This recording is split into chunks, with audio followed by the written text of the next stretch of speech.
The pressure is on here in China as the city of Haikou is set to welcome the PKRA for the last stop of the 2014 season. This will be the third year in a row that the World Tour has come to the island of Hainan, and part 2 of back-to-back Chinese events.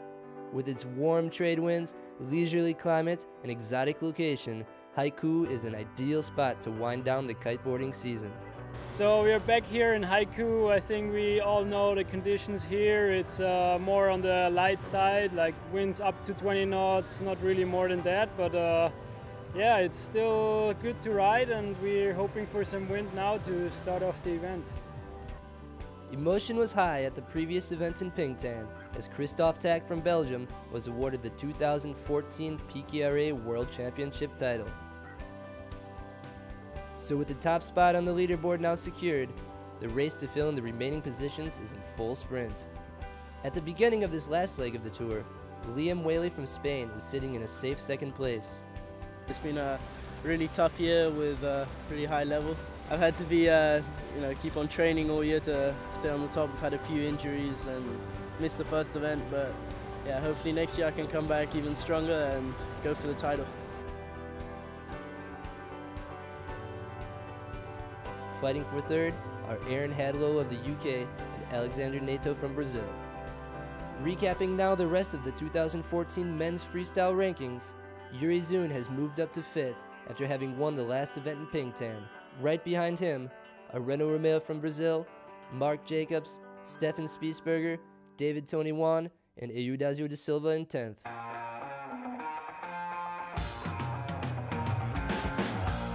In the women's division, all eyes were focused on Gisela Pulido and Karolina Winkowska as the fight for the world title came down to this final event. But due to a judging misfortune at the previous event in Pingtan, the organizing committee, together with the governing body of kiteboarding, decided upon giving an equal first place result to both girls.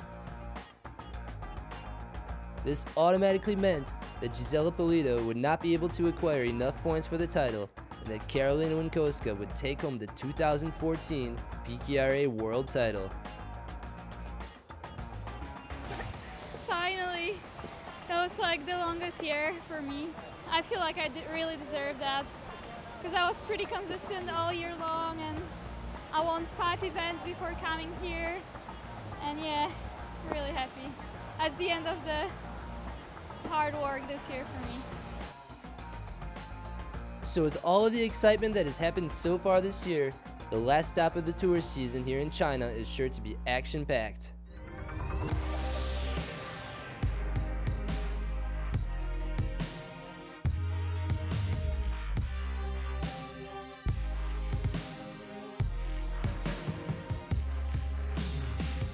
The competition here in Haikou got underway with a round of qualifying heats for the local Chinese riders.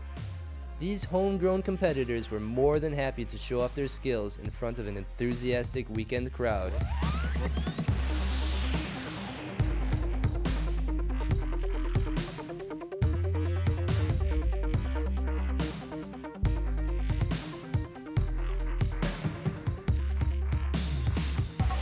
Riders Jing Guang and Yang Ming eventually won the trials, earning them a spot in the single elimination.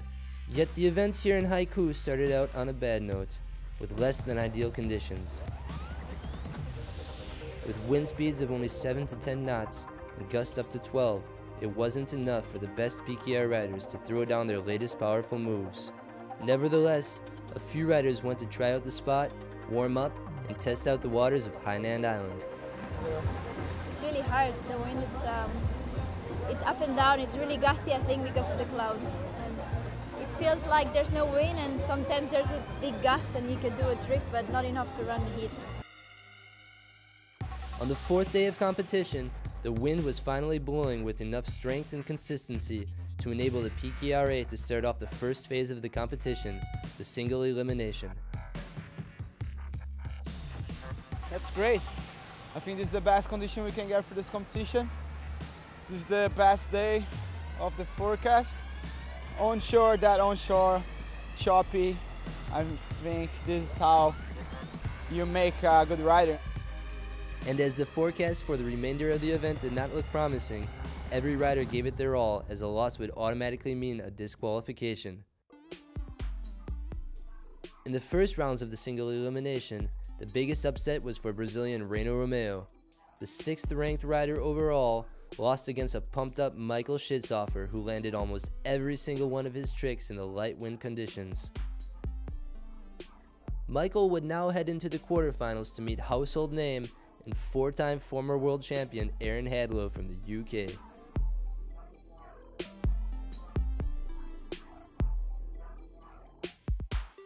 I had a really good heat. I really liked the conditions and felt pretty good and secure on all the tricks. So if everything runs good, maybe I can climb up a little bit.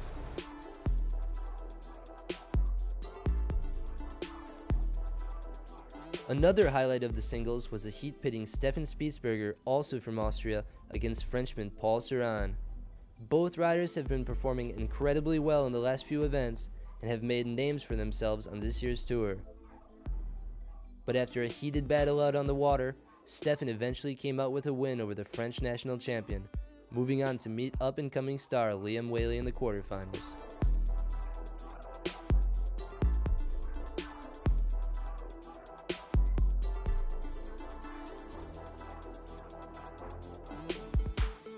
The two Dominican riders Ariel Corniel and Robinson Hilario did not get a lucky draw this time around.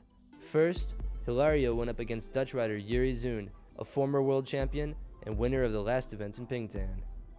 Zoon easily defeated Hilario and proved that he truly is a seasoned tour veteran.